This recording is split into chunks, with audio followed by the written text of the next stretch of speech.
Magandang araw ulit Tagtagenyos! Welcome sa Alinagdag e-podcast, ang programang maghahatid sa inyo ng mga kwentong totoo, kwentong tagumpay, at kwentong nagbibigay inspirasyon mula sa ating mga kapwa alitagtagenyo. Dito, walang script, walang arte. Tanging mga tunay na karanasan ng husay, sipag, at tagumpay ang ating maririnig. Kilalanin natin ang mga taong patuloy na nagbibigay dangal sa ating bayan. Kaya samahan nyo kami sa bawat kwentuhan na siguradong may aral, inspirasyon, at karangalan. Welcome to Alinagdag e-podcast.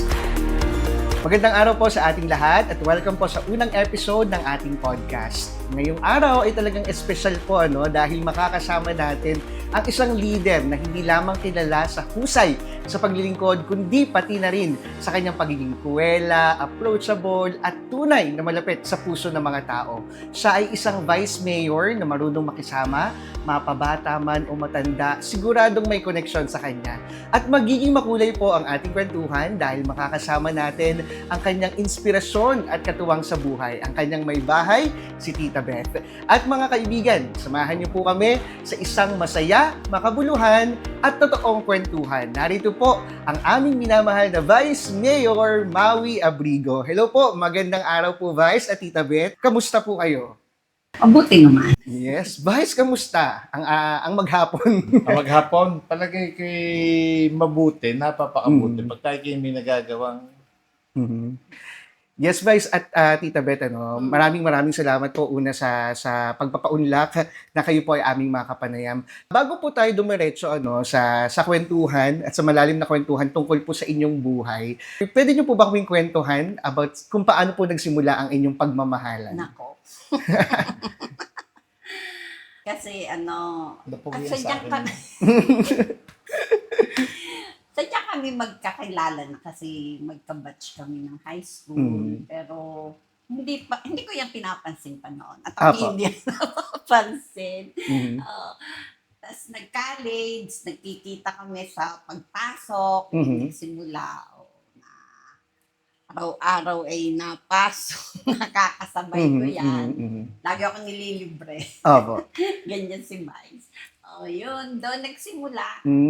Nabihag po kayo ni Vice sa kanyang panlilibre. Hindi, pinikot ako. Pinikot ako. So sobrang gwapo po ng ating Vice ay talagang... Pinikot ako. Kaya nadali. Ano po ang kursong natapos na Tita Beth? Nursing. Nursing po. Registered nurse po kayo. Ano po? At kayo po, Vice, ay undergrad po ng Business Administration. Business Administration. Vice, kung wala po kayo sa politika ngayon, ano po yung dream job nyo? Siguro, magbukid. Magbukid. Kung ano man trabaho na kaya, papasokin. Para sa pamilya. At palagay ko, siguro kung ako'y wala sa politika, siguro naman ay kami mayamang-mayaman na ngayon. Ilan po ang anak niyo po? Kakonti. Wawalo. Masipag. Wawalo. At may isa kaming pinalaki. At lahat po ng inyong anak ay nakapagtapos. Oo. Pati yung aming pinalaki. Tapos naman. Yun ang Awa ng Diyos. Yun ang pinagpapasalamat ko sa Diyos. Dahil silang lahat ay nakatapos, bagamat kami ay siyempre, hindi naman ganong kaluan. Alam mo yung pagpapaaral talagang mahirap. Pero sa biyaya naman ng Diyos ay nakapatapos namin kahit kami walang pera. Oo. Yun ang aming talagang dreams sa mga bata. Yun ang yaman namin masasabi. Na lahat sila ay professional. And sa gitna po ng pagod nyo, Vice, kasi tuwing Lunes hanggang Biyernes, minsan dire-diretso po ang araw ng mga pasok na kayo po ay pumupunta sa tanggapan ng Pangalawang Punong Bayan. Pag umuwi po kayo sa bahay, ano po yung una nyong hinahanap or nililook forward na makita pagpapasok po kayo ng bahay? Una ko yung nahanap ang aking apo. Hindi na asawa. Hindi na asawa. Hindi na asawa, apo na po agad. Apo na. Oo. Hindi, sa totoo lang, hindi ko naman sinasabing hindi ang asawa. Dahil, siyempre, asawa mo, kabiyak mo, iyan ang puso. Kami naman sa gabi, lagi kami nag-uusap. Bago matulog, bago pagkakakain, ayaw ko nang hindi sabay-sabay. Mm. Gusto ko sabay-sabay. Isang ano namin dito sa bahay. Gusto ko sabay-sabay ang pagkain. Hindi po pwede yung ulos-ulos ng pagkain. Lagi sabay-sabay yan. Ayun lang. At saka yung mga anak ko, hindi bago tawagin mo na si ganyan. Mhm. Yung mga wala. Mhm. Kumustahin muna. Kung ano, ayun. Ayun ang aking... So bilang magulang po, Vice and Tita Beth, talagang stricto po kayo, ano? Stricto siya. Mm. Oo, pero yun naman pagka-stricto niya, alam ko namang makakabuti sa mga bata. Mhm. For example, yung sa gabi, kailangan nandito sila sa bahay. Hindi ka po pwedeng, wala ka namang business sa labas, nandun ka sa labas. Kailangan nandito ka sa bahay, bago kumain, nandito ka na. Oo. Kung lalabas ka man, hindi magpapaalam. Pero hindi po pwede yung kami magkakainan ng kulang. Unless na ang mga bata ay nasa malayo, unless na alam namin na may pinuntahang malayo. Pero kung nandyan lang, ay kailangan nandito. Yun ang patakaran Manuel dito sa bahay. Sa buhay niyo po ngayon at sa tinatakbo po ng buhay niyo ngayon, ano po yung sa tingin niyo na pinaka-challenging or malaking pagsubok na talagang halos ipagpasa Diyos niyo na lang po? Marami, Nico. Marami kaming pinagdaanan. Kaya nga lang ay siyempre, kasi ako lagi akong sa prayer ako . Oo, lagi kong hinihingi sa Panginoon.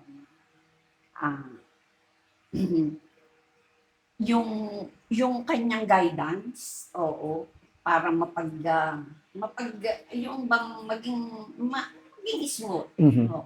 Sa araw-araw talagang masasabi namin, syempre, simula nung mga bata nag-aaral, sa dami nila,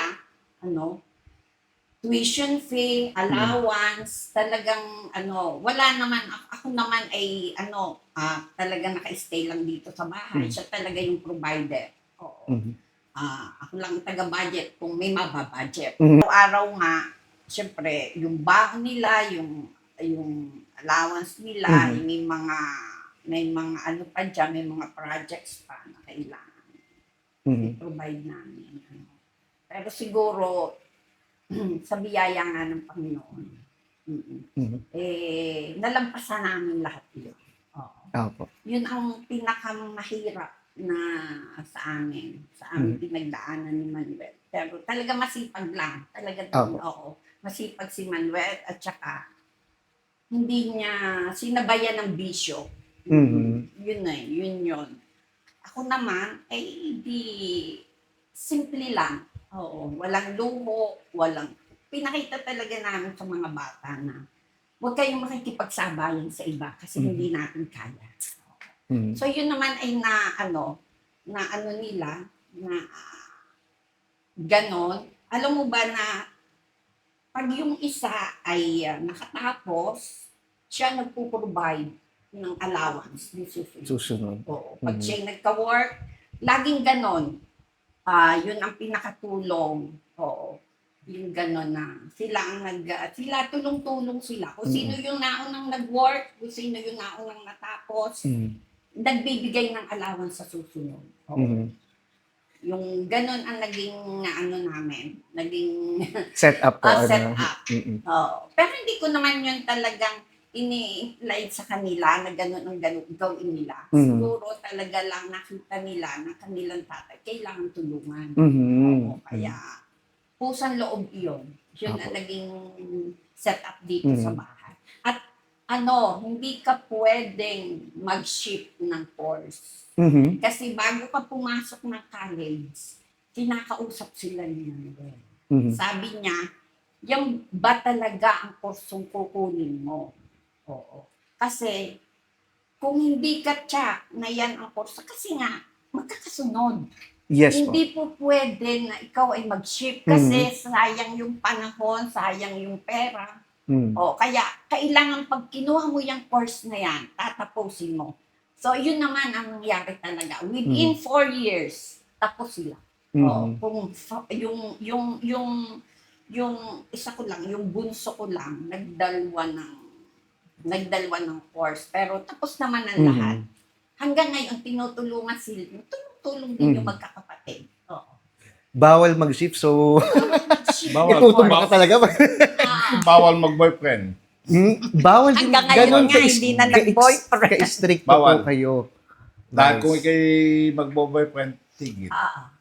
Kasi sabi kasi ni Manuel, kung pagsasabayin mo ang boyfriend at pag-aaral, ay masasakripisyo ang isa. O, kawawa. Lagi kasi namin sinasabi sa kanila, kawawa yung susunod. Kailangan din naman yung susunod na makapag-aaral siya. Oo. Awa naman ng Diyos ay wala namang tumigil kasi nga, tinutulungan. Tinutulungan. O, tinutulungan ng mga nauna. So, ang buhay po ng inyong mga anak ay hindi po talaga literal na silver spoon. Kumbaga, hindi. Hindi talaga. Kung ano nandidiyan, ayun lang akakain. Sa tunay lang, Nico, kung ano ang nakalagay sa lamesa, yun ang kanilang kakainin. Hindi ka pwede. Ni minsan, hindi kami nakaranas ni Manuel na kami ay kahit ayaw nila, pinakain nila. Dahil magugutom ka. Mahigit magtatatlong dekada na po kayong, or almost 3 decades na po kayong naglilingkod sa serbisyong publiko. Ano po? Meron po bang pagkakataon dito sa inyong tahan or sa bahay, even sa hapagkainan, na bawal pong pag-usapan ang politika? Most of the time, ang napapag-usapan ay about sa family, sa mga anak. Pero kung minsan, natatindi naman yung time na napapag-usapan. Siyempre, nasa ano siya nasa politics siya. Kaya, minsan napapag-usapan din. Pero, palagi sa pamilya, palagi sa mga bata. Paminsan-minsan lang namin napapag-usapan. Nung una nyo pong nalaman na si Vice Maui po ay tatakbo bilang kapitan ng barangay, ano pong una nyong naging reaction? Kapitan, kasi noon, maliliit pa mga ano ko noon. Medyo ayoko noon kasi syempre sabay-sabay pa sila nag-aaral. Mahirap. Parang nakita ko yung hirap na pagdadaan namin dahil syempre mahahati yung ano niya, yung Oras niya. Talagang gusto niya. Wala akong magagawa kasi gusto niya talaga na siya maging public servant. Nayaan ko na. Naging punong barangay po si Vice Maui ng ilang taon? For 13 years. 13 years. Then, he ran for the position ng municipal councilor. Nagpahinga ako. Nagpahinga ka pa. Oo nga, parang isang term. Paano po ang naging desisyon niyo, Vice, nung kayo po ay nung tatakbong konsehal? Sa totoo lang, hindi ko naman naging kuwan nga yung pagtakbo ng konsyel Dahil nakuha ko lang yun dahil na nung ako'y kapitan, madaming nalapit sa akin na hingi ng tulong para sila ilakad. Bakit yan? Yung nilalakad ko naman, hindi naman nananalo. Subukan ko kaya ang sarili ko naman, ang ilakad ko kung paano. Awa naman ng Diyos, nanalo. Dahil na siguro wala ka akong ginawang masama kung ano wala sila nakita sa akin. Iyon.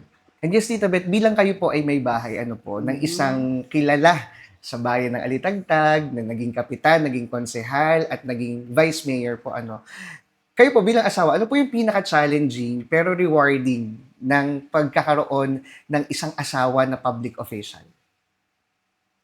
Ang pagiging challenging na sa part ko, yung halimbawa, yung kasi merong mga talagang lumalapit sa kanya na talaga namang nangangailangan. Siya kasi yung tipo na hindi siya nagpapaalis kahit namamagkano, binibigyan niya. Kasi ang ko sa kanya, pagka siya yung talagang alam mo yung tao na nangangailangan, alam mo naman, kita mo naman sa kanyang facial reaction, ganyan. Sa kanyang, paano niya sinasabi, ito, syempre, gusto niya pang, yung konti niyang binibigay, gusto niya ay beyond, yung sobra pa Sobra. niya, pero talagang limited yung resources niya. Yun ang medyo nakakaano sa akin na nakikita ko na gustong-gusto niya pa, pero alam mo yung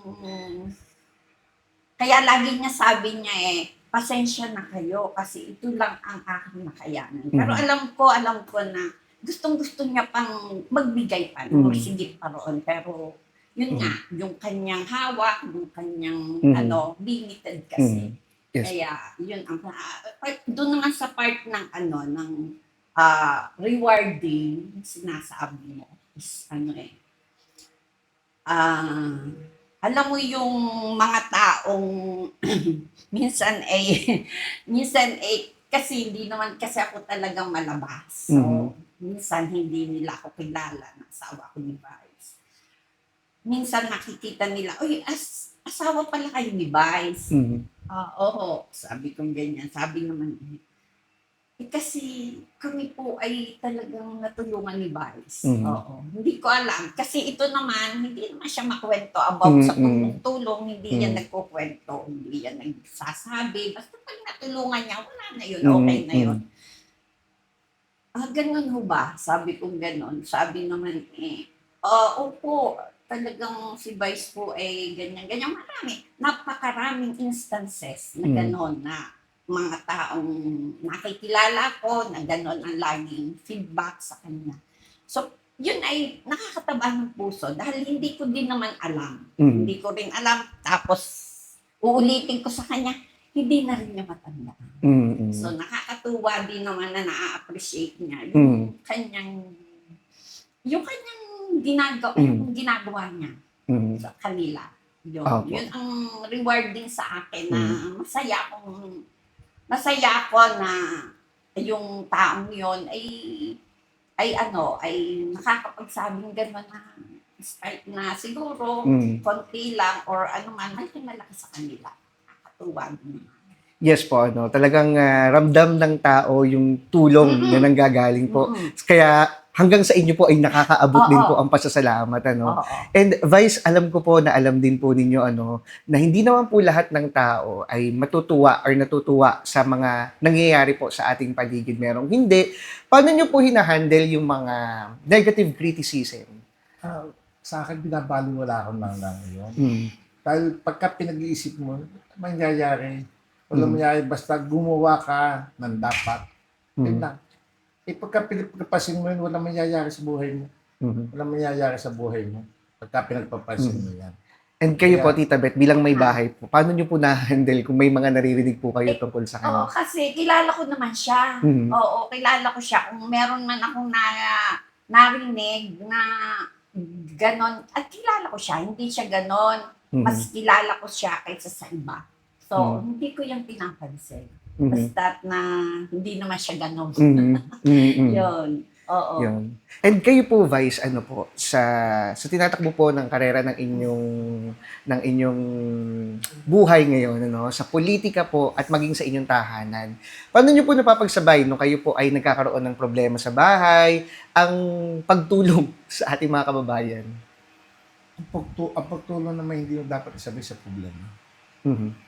Dahil kusang lubong ibinibigay. Dahil pagka isasabay mo yung problema at ang pagtulong, walang mangyayari diyan. Dahil ang pagtulong ko naman ay kusang loob kong ibinibigay. Kung ano man problema sa pamilya, yun yung pinag-uusapan namin mag-asawa. Pinag-uusapan namin yan mag-asawa. Kung sa pera man o ano man, pinag-uusapan namin yan. At ang mga anak ko naman ay handa naman silang tumulong. And magaling at mga tapos na. Yun nga sinasabi ko, magaling pa noon ako'y kapitan. Nakakapagbigay ako ng sweldo. Ano ako maging konsihal, vice mayor, hindi ako nakakapagbigay ng sweldo sa asawa. Sa tunay lang, hindi ko alam kung magkano sweldo niyan, kung kailan siya sumusweldo. Talagang wala na.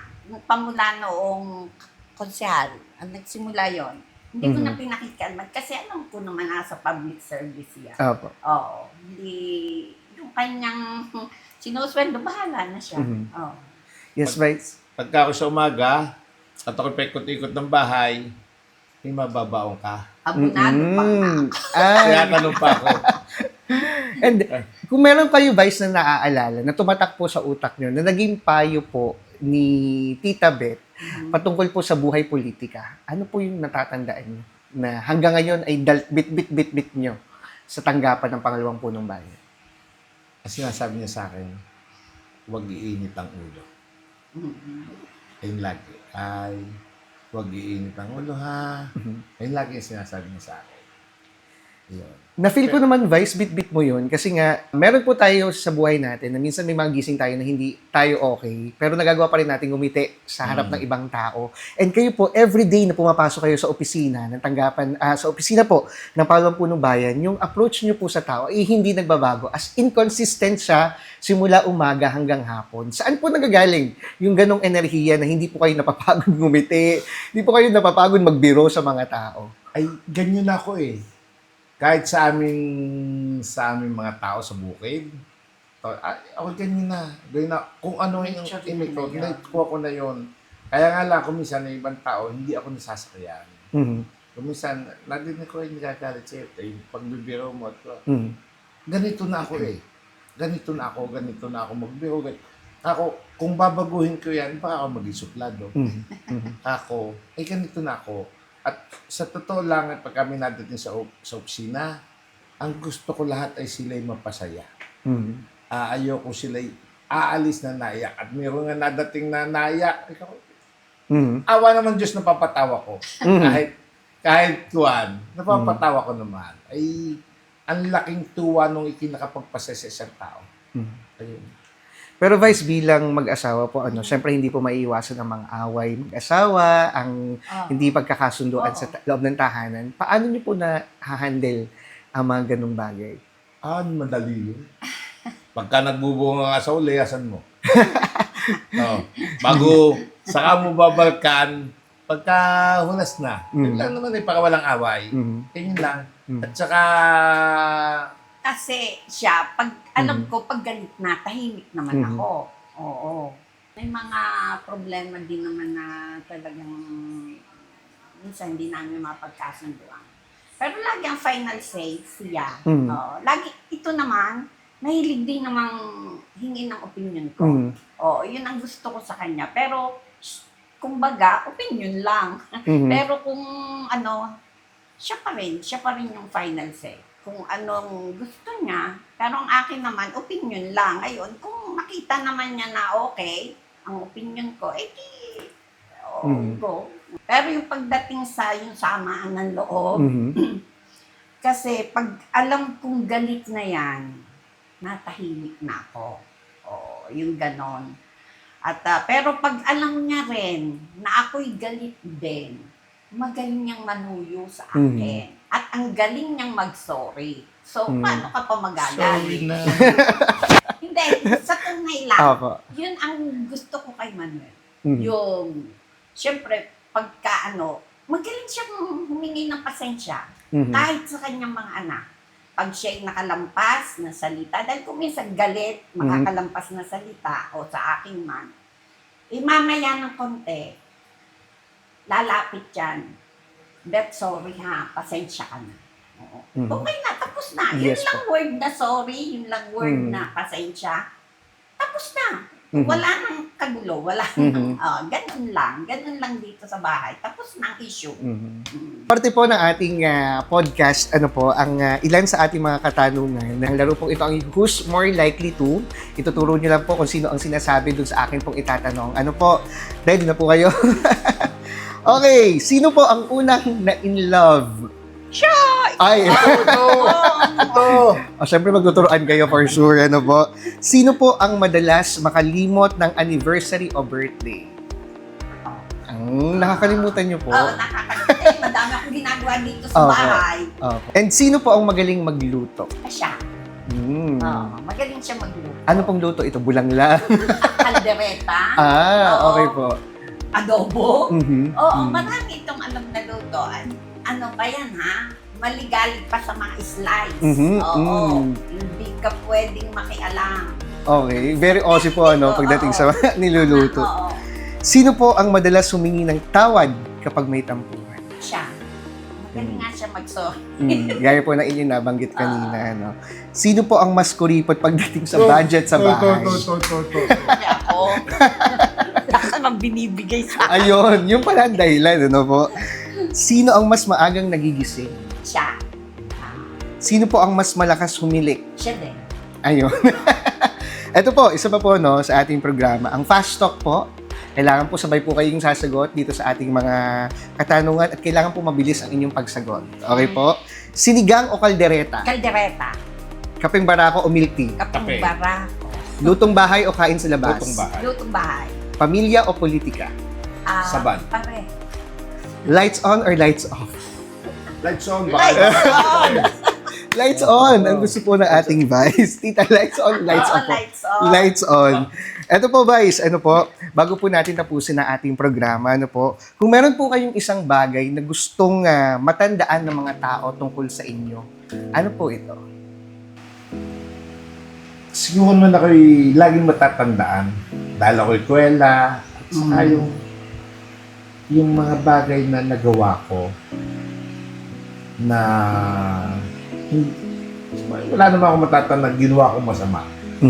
Siguro man lahat ko ginawa ay para sa tao. Hindi naman kami yung sinasabing, ang alam ng tao, kami magpera, madaming kuha, hindi naman kami ordinary din lamang tayo. At kami hindi nakatungtong sa kalabaw. Kami nakatungtong sa lupa.